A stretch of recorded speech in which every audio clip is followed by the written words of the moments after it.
without further ado, this one is about the evolution of a DAO. Now, DAOs are not perfect, but DAOs are a great tool and a great community building tool. So this panel is going to drop a lot of knowledge. Let's give it up for Jess Furman with Tribe Studios and Blue DAO. She's going to be moderating this panel, and she's going to let each of the panelists introduce themselves. Come on up, Jess. Hi, thank you for having me. Thank you. Hey, everybody. I'm going to call up the panelists. Can you guys hear everything? I know we have a dance party a little bit. How many of you guys are part of a DAO? Yes. All right. How many of you guys don't know what a DAO is? All right, cool. Two. We got two. All right. So a DAO is a decentralized autonomous organization. That is a very fancy word for a Web3-based community.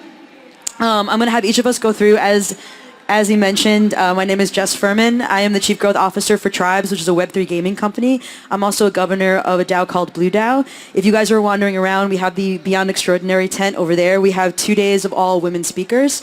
Our DAO specializes in women and non-binary scholarships for hackathons all across the world. We took over 250 women last year globally to hackathons. So come by, we have a ton of programming over there. But without further ado, if you guys don't mind saying your name, your association, and just kind of where you are in the world of DAOs. Hey guys, my name is Max, and I'm a co-founder of Crypto Oracle DAO, which is a decentralized advisory group. We started out as a community, and now we're advising 11 different projects. So yeah, that's my story. Hi, good morning, everyone. Thanks for having me here. My name is BoredApeG, or Gerard Hernandez. I am, for ApeCoin, I'm a special council member, which is like the board of ApeCoin and our DAO there. And I also co-founded Curator Society, which is also a collector's DAO, an NFT DAO. How's it going, everybody? My name is Brocker. I'm a full-stack engineer, currently working on Bright Moments, which is a DAO NFT art gallery. Yeah. Awesome. Okay, so I get this question a lot. How do you join a DAO? And I know it's probably different for each one of you. I know for me, I just hung out. I found people on Telegram. But each of you represent a different element of how DAOs operate. So how do you join a DAO? So the first DAO I joined, I had to answer a riddle on Twitter. And the first 10 people to get the riddle right got a free token. What was the riddle? To join the DAO. Okay, so this is a little embarrassing, but the answer to the riddle was Fiddler on the Roof.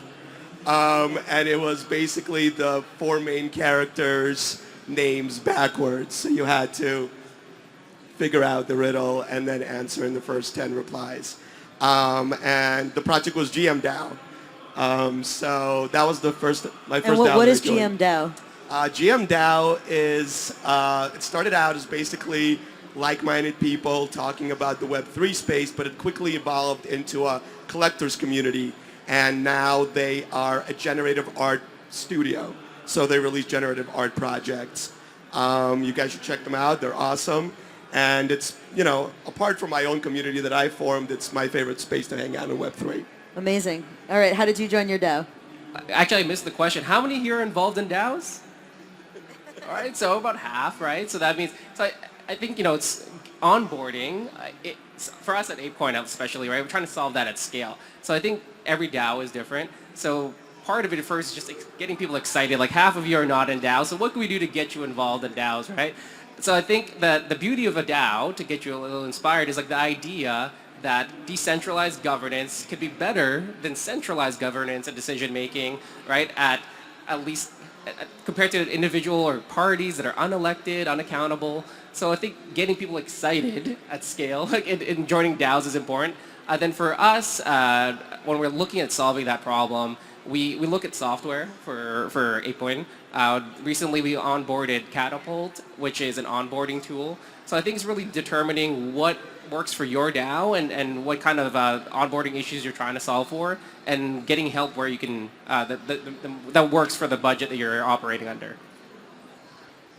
So for Bright Moments, we token gate DAO access behind crypto citizens, and the way that is structured is 2/3 of the collection is given away for every city that we go to, and the other 1/3 is purchased. And by having one of these NFTs, you're token gated access to the DAO, and you can essentially do any of the functions of the DAO, such as voting or participating in sales, getting discounts, etc.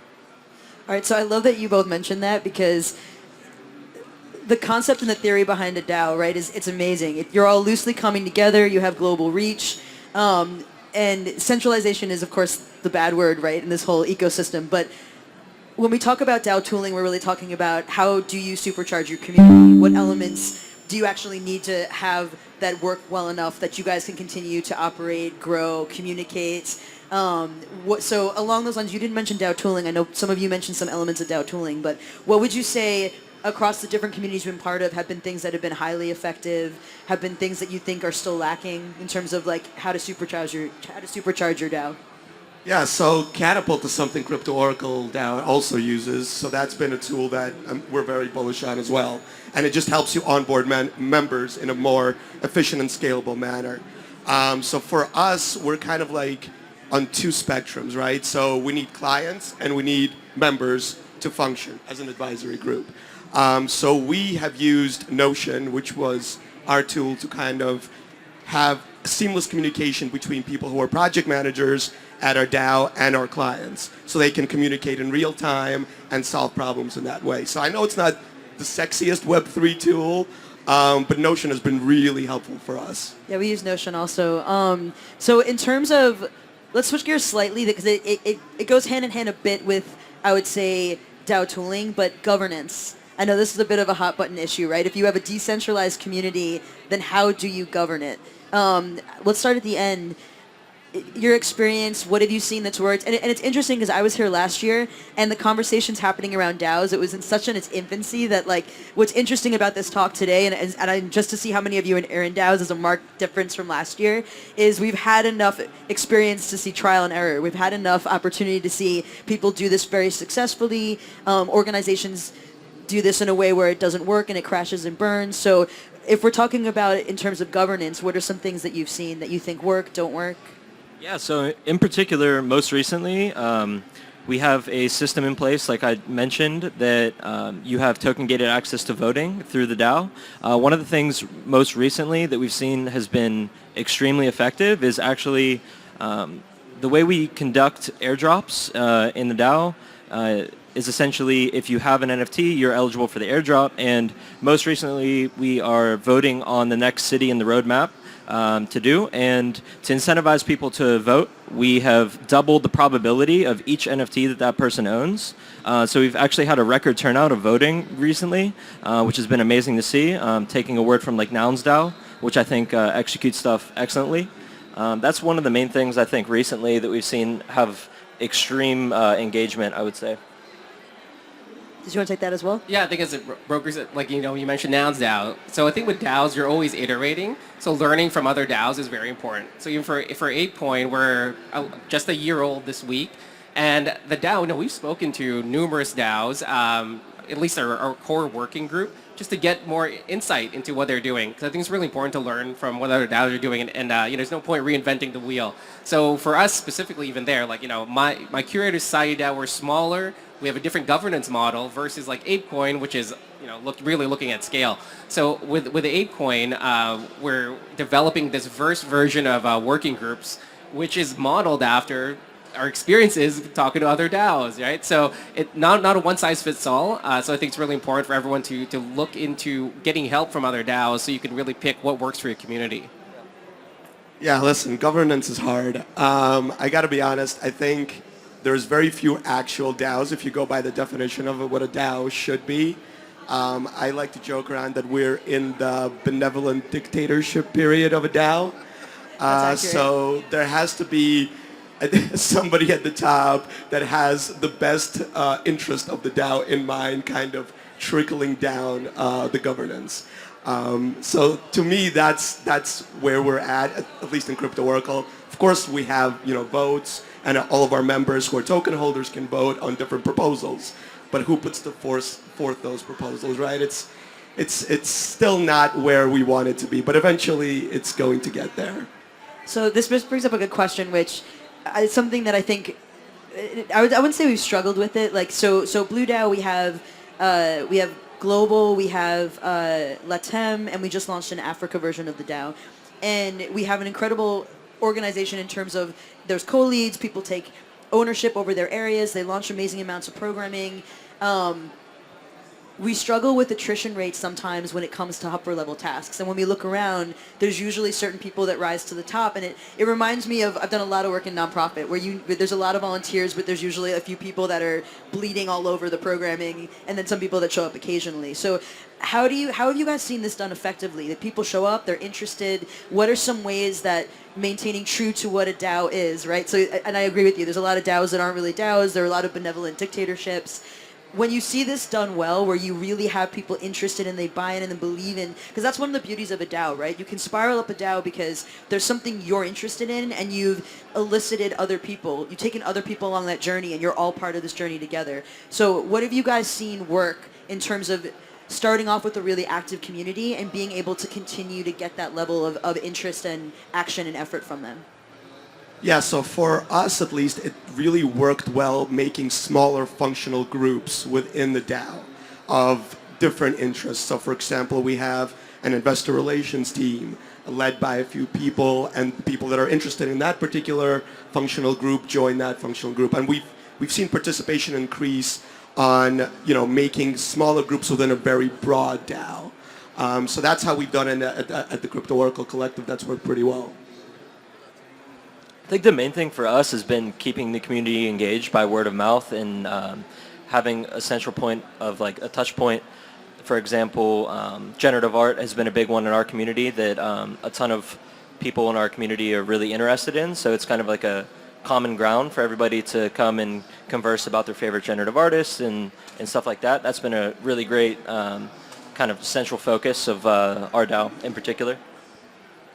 Yeah, I think with all DAOs, you're going to have your core group of like core contributors, and hopefully all of you will become core contributors in your own DAOs, right? And so specifically for 8Point, we're trying to solve this governance, and but it's like the common theme with DAOs is not perfect when you launch, but like you're kind of like phased decentralization, right? So even in our inception, we had the special council that was started, that was unelected, but we phased through elections, right? Like I got on through an election, and it's trying to determine like how your community can really express their preferences towards the DAO, but still have that balance between like just token voting and just having people that are unelected, right? So finding that balance in between and creating those models like your focus groups, right? Where people could contribute, where they could provide the most value. So I think that's always going to be an iterative process. So when it comes to those elements of governance, we talked about like different types of voting, maybe multi-sigs, token gated memberships, aspects like that. How do you guys feel about bounties? Have you guys utilized bounties with any of your communities, and what are your thoughts on that? So bounties is actually something we're talking about at Crypto Oracle for different tasks that we need done kind of ASAP. We definitely have not figured out the perfect way of doing it because we need our tokenization people involved to make sure that the tokens are distributed fairly, even bounties. And just to cut you off for 1 second, if you guys don't know what bounties are, I'm not sure, how many of you know what a bounty is? Okay, so a lot of you do. So essentially, if you don't know what a bounty is, you can list something as a DAO, whether it's in your own currency or any currency you want, but essentially you're saying, I need this done, and you're going to your community first. Sometimes you can have, it doesn't necessarily have to be people in your DAO that bid on it, but a lot of it has been circulated around establishing some sort of ecosystem with your own DAO's currency. So. Yeah. So it definitely has to make sense for your particular economic model with your token to make it fair for everybody and not skew the voting. It's definitely something we looked at. But I actually want to echo something that Gerard said as well. It doesn't have to be perfect, right? None of this has to be perfect. It just has to be better than what we currently have. And I think the most important point is it's better than what we currently have. Yeah, I think white hat bounties in particular are an excellent tool for a DAO to exploit any of their smart contracts or their infrastructure and try to exploit that and make it better. For us in particular, we don't really employ the use of white hat bounties too much because our development process is so fast. Typically, we're going from concept to implementation within a week. So as far as like bounties and stuff like that, we don't really employ them too much. But I've definitely seen it be an excellent tool for people that want to maintain their integrity of their infrastructure for sure. Yeah, it's something that I think about now with bounties and what we utilize. Because in the bear market you're building, right, and the products that are out here, it's a really good time to go learn what they're up to. So the tools that are being built around the DAO space is really interesting. So the one we use now is called ThriveCoin, where you know depending on your tokens, right, you could put your bounties up there, and just it helps. It's a tool to reward decentralized contributions, right? And I think so. My point of that is that's one tool. There's other tools, lots of tools being built in this bear market. So I think I highly encourage everyone for your DAOs to look into those. And yeah, potentially that might be software that's good for you guys too. All right, so staying in the lane of bounties, another hot button issue is to create your own currency or to not create your own currency.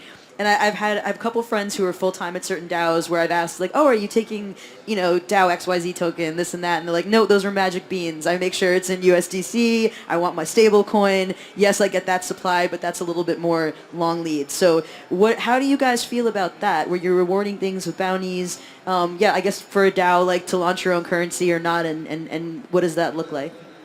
Yeah, so for us, we had to create our own token because our engagements are safes and SAFs. So we were taking equity or tokens for payment for advisory work.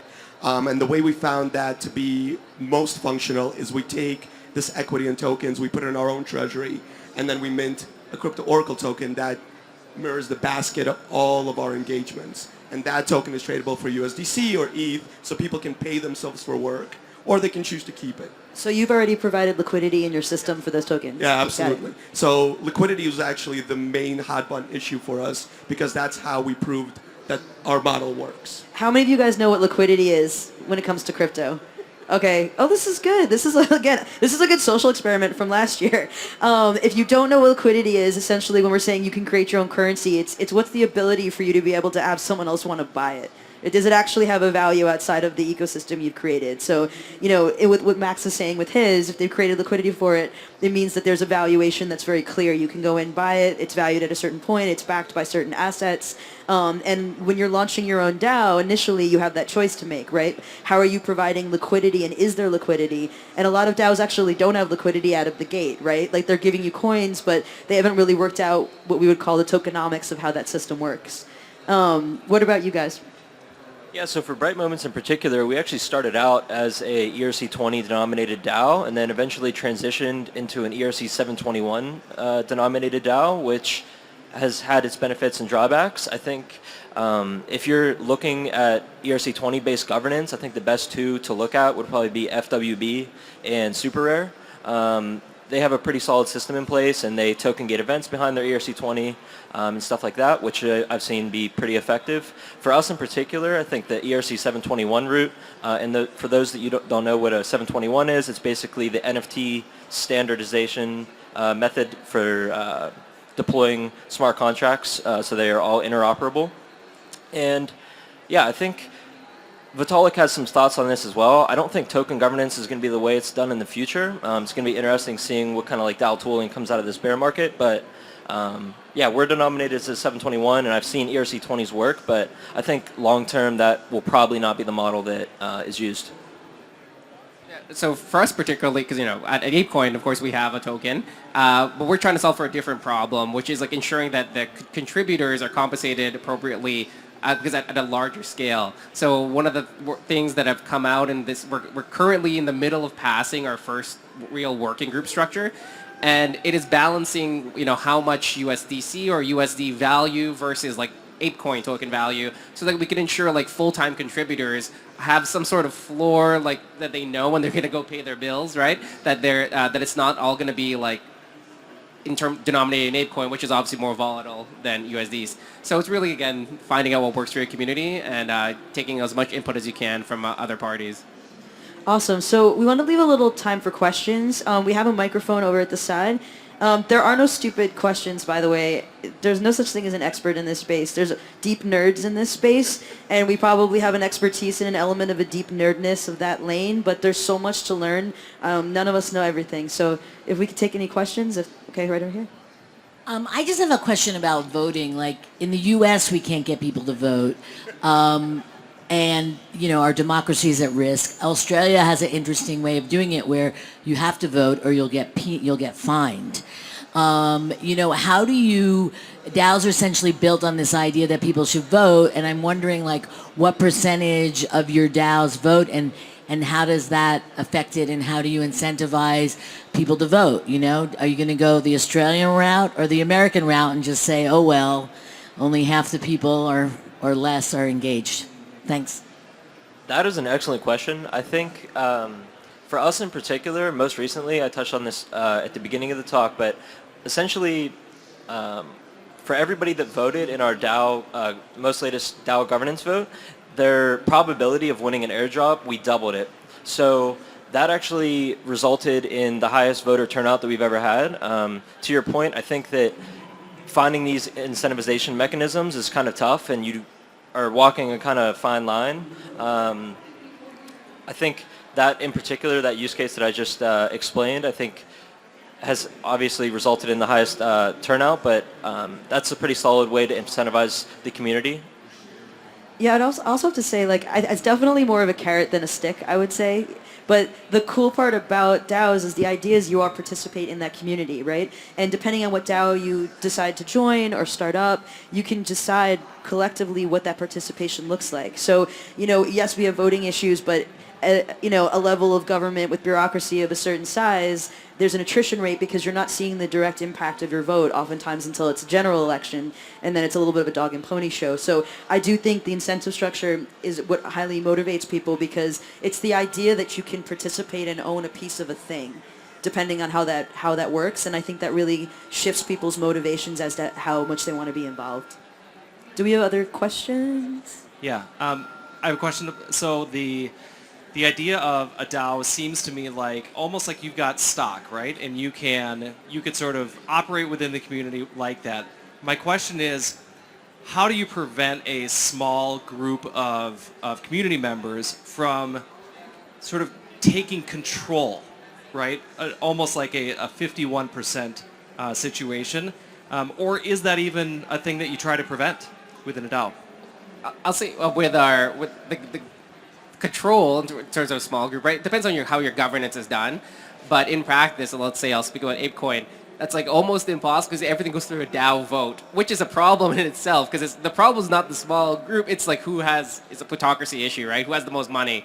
And so creating a structure that could work, that still allows you to accomplish what you need to do as a DAO. So I would say with that small group, because we are building this structure where smaller, more active contributors are going to have more power, but that's still going to get voted on by the DAO, right? So it's still coming to an understanding by the entire DAO that, hey, I'm not actively participating, so let's ensure that this group of few hundred apes, let's say in our case, they're the ones that are ingrained in the DAO. We should give them some power to take on specific responsibilities, but always there's a back route that we can always vote this down and change it later. Right? So I think that's always important, that as long as the community can express their preferences, and there's a way to change it if the community decides that it's just not the best route. Because again, it's not perfect. we're here to iterate, so as long as there's a way to change it in the future, that's how we've addressed it. I do want to say that if there's any SEC representatives here, stocks are not the same as tokens. So please. Yeah, and I think too, factions, right? You can't get away from factions, and I think if you look at the DAOs that existed last year and this year, some of them did fall victim to exactly that, where they set up certain governing structures with the best intentions, not realizing that people create multiple wallets. There's certain DAOs that have kill procedures, especially the ones that, especially the ones that govern large bodies in the hundreds and hundreds of millions of dollars, where they've kind of dialed in a way that if there is a faction that seems to take over. But that's why this is fascinating. I was a politics nerd growing up, so I don't know how many of you are nerds on that level, but yeah, there you go. Only one, all right. But being able to see in real time how we actually build these types of societies and governance, it's an amazing thing.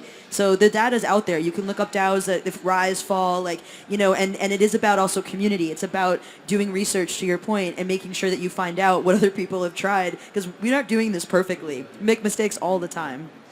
I would also highly encourage you to read Vitalik's blog post about DAO token governance. It's an excellent thought piece. And what you just described is probably the number one pitfall of token governance in general is that kind of 51% attack idea. But yeah, I would definitely read his thought piece on that. It's an excellent one. Do we have another question?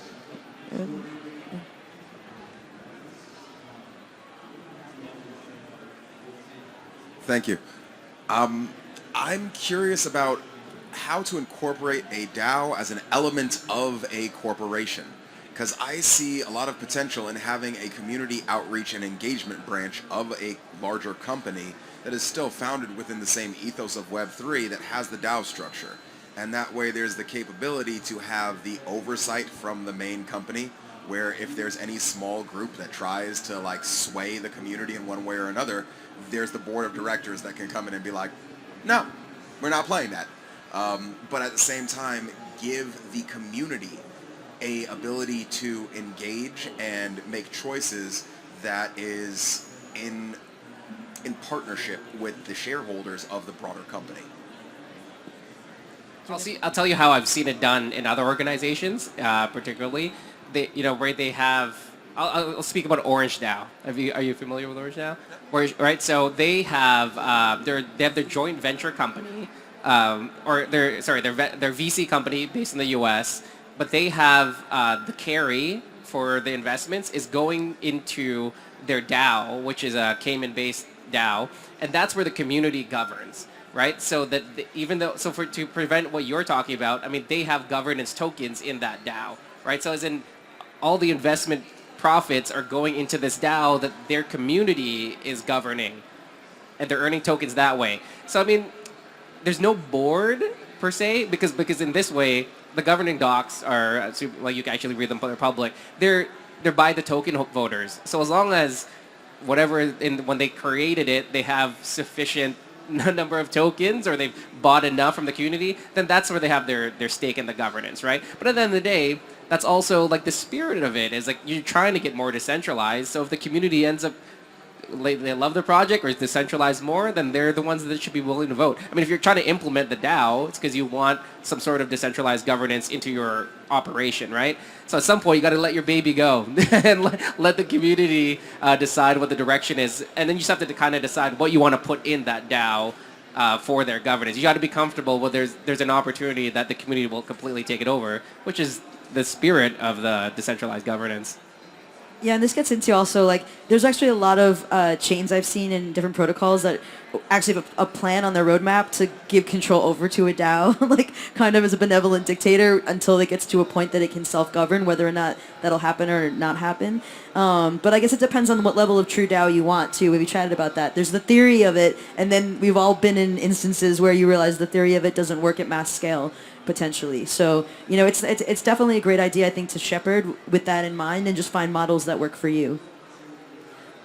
I believe, do we have time for another question or we're out of time? All right, if there's one more question.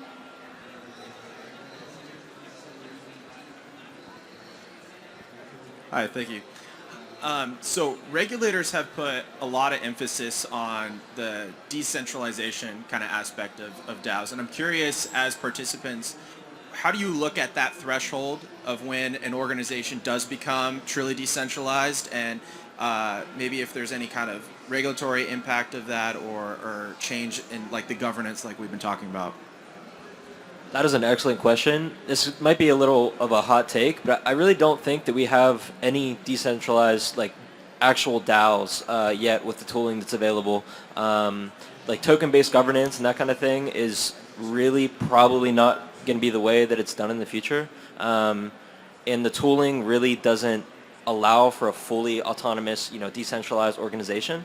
There is, however, great benefit to eventually becoming more progressively decentralized. For us, it's kind of structured as a core team that executes the main functions of the DAO and makes sure that all the drops and stuff go correctly. And then the broader community represents the entire DAO. But as far as the tech stack, it doesn't really support a fully on-chain DAO right now because of the pitfalls of token governance and the other points that some of the people here have raised.